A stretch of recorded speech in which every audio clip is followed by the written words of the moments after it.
Selamat jumpa kembali di Sapaan Christian Spirit atau CS, berdasarkan renungan harian yang disusun oleh Pastor Crispino Silalahi. Bincang renungan harian ini berdasarkan perikop kitab suci hari ini. Saudara-saudari terkasih dalam Kristus, semoga Tuhan memberimu damai. Amin. Senang sekali rasanya bisa kembali menemani Anda semua dalam bincang mendalam kita kali ini. Benar sekali. Dan hari ini kita punya misi khusus nih. Kita akan membedah sebuah teks renungan yang diambil dari Injil Matius pasal 5 ayat 43 sampai 48. Tepat. Ini adalah bacaan yang dikhususkan untuk hari Sabtu Pekan Prapaskah pertama. Betul. Dan judul yang diangkat oleh Pastor Crispinus ini, wah, sungguh langsung menusuk ke inti persoalan hidup kita sehari-hari. Judulnya, Meniru Kasih Bapa Mengampuni Yang Melukai. Sebuah tema yang sangat menantang ya. Sangat menantang. Maksud saya, mari kita jujur sejenak ya. Berbuat baik kepada orang yang menyenangkan itu kan, sangat mudah. Otomatis rasanya. Iya kan? Kalau ada sahabat yang selalu mentraktir kopi atau rekan kerja yang selalu pasang badan bantu kita, membalas kebaikan mereka itu bahkan tidak terasa seperti sebuah usaha, mengalir begitu saja. Mengalir karena tidak ada gesekan di sana. Tepat.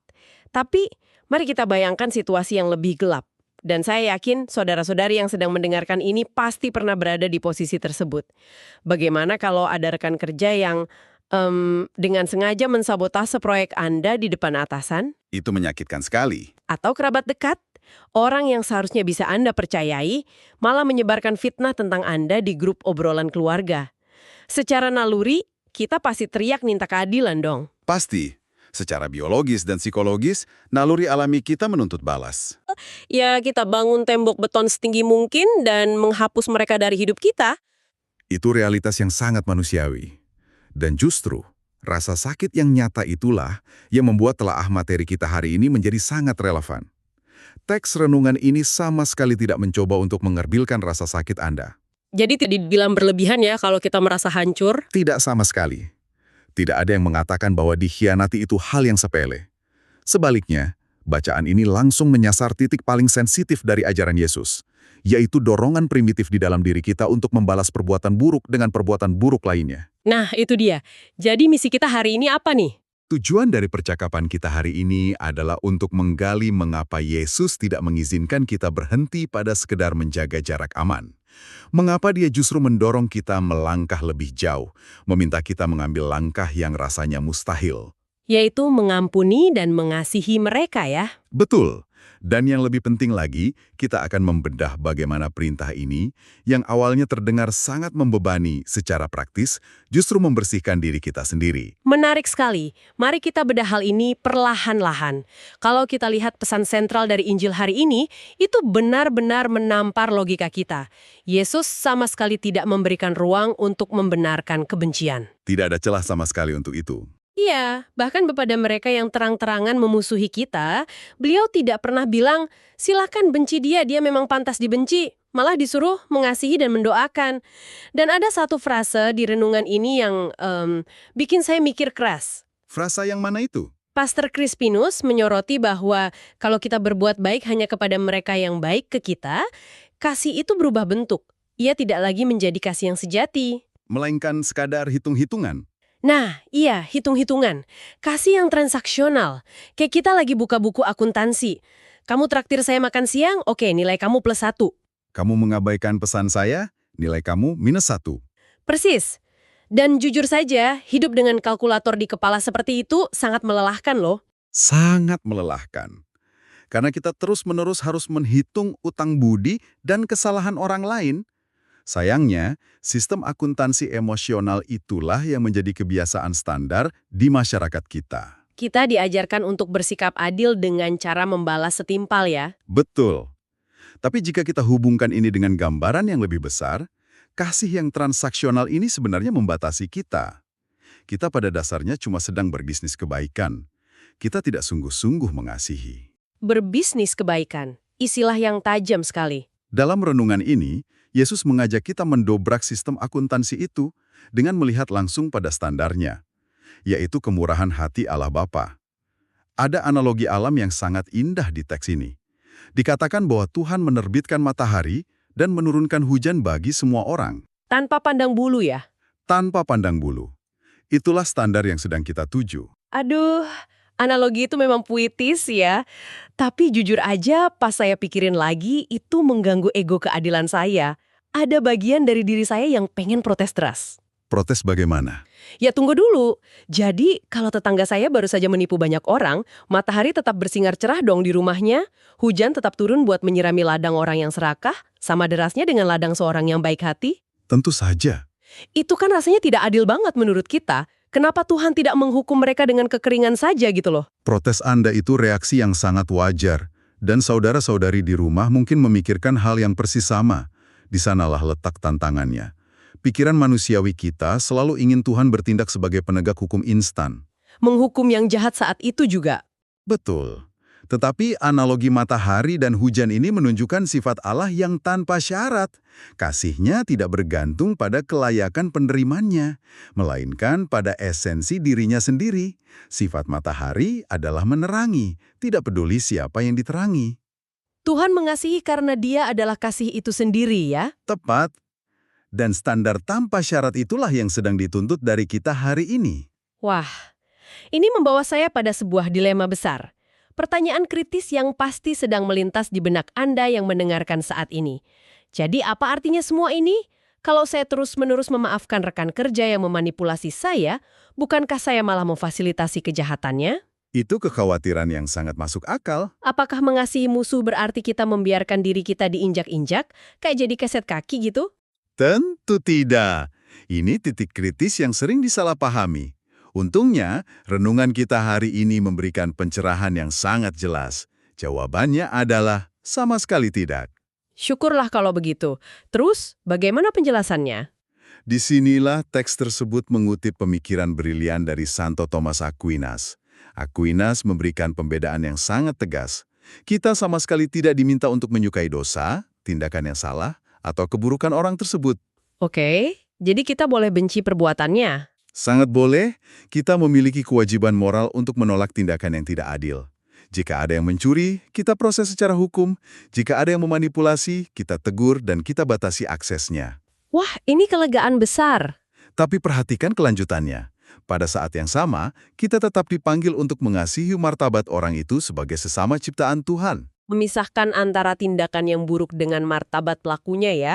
Kita membenci tindakannya dengan segenap hati, tapi menolak untuk membenci orangnya.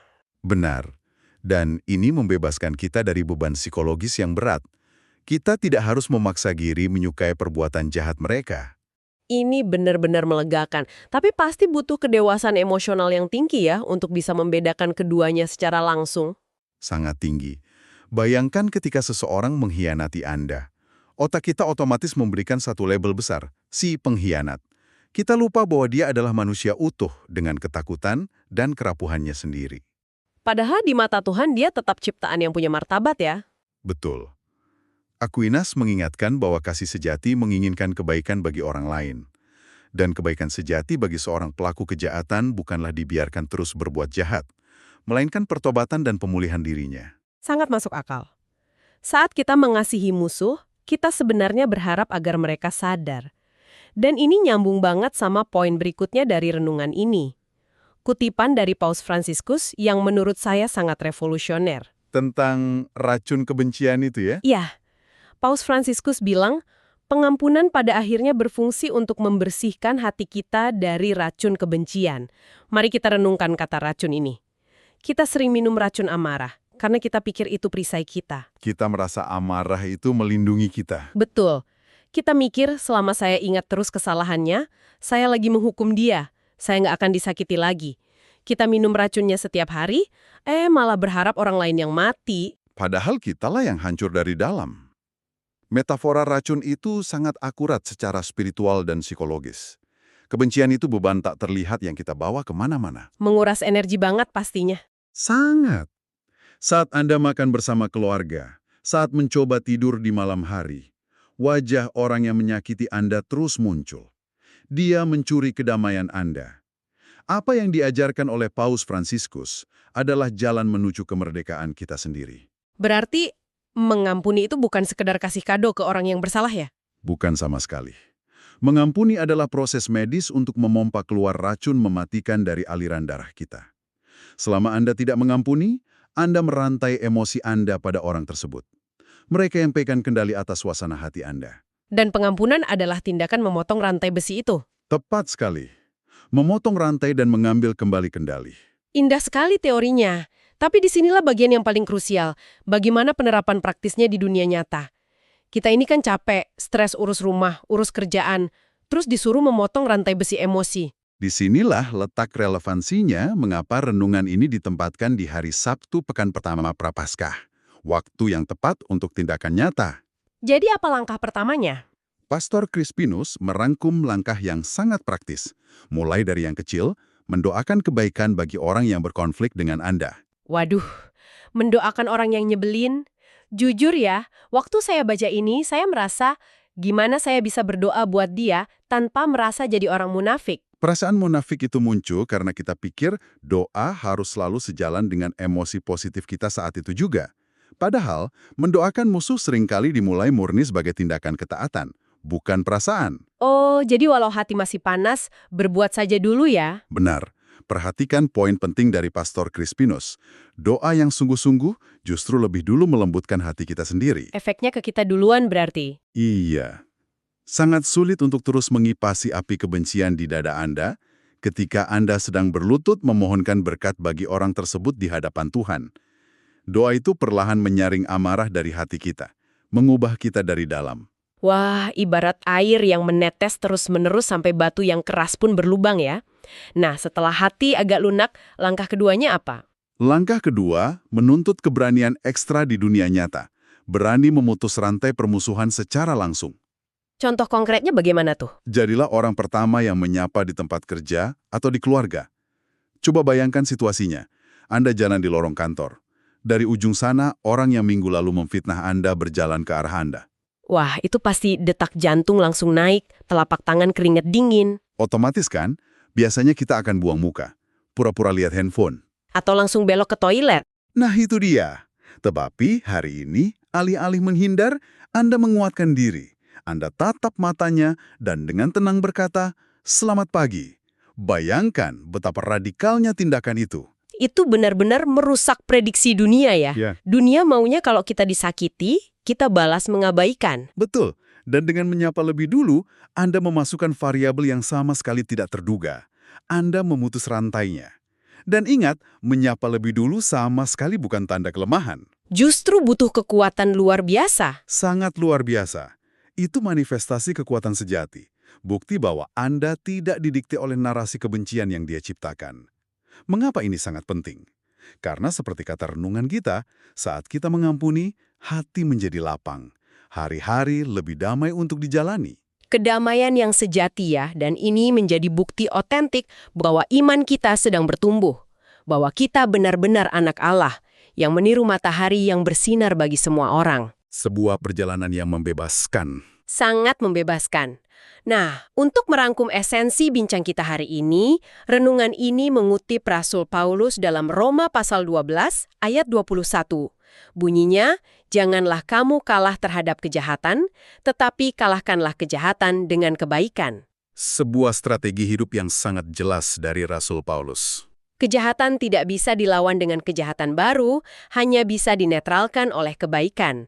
Dan sebelum kita menutup sesi ini, kami ingin meninggalkan satu pemikiran provokatif untuk saudara-saudari renungkan sendiri. Ya, jika pengampunan itu membersihkan racun kebencian di dalam diri kita, dan mendoakan musuh melembutkan hati kita sendiri, maka pertanyaannya, seberapa besar beban hidup dan stres Anda saat ini yang sebenarnya bukanlah ulah orang yang menyakiti Anda, melainkan racun yang Anda izinkan menetap di hati Anda sendiri? Wah, pertanyaan yang sangat menohok.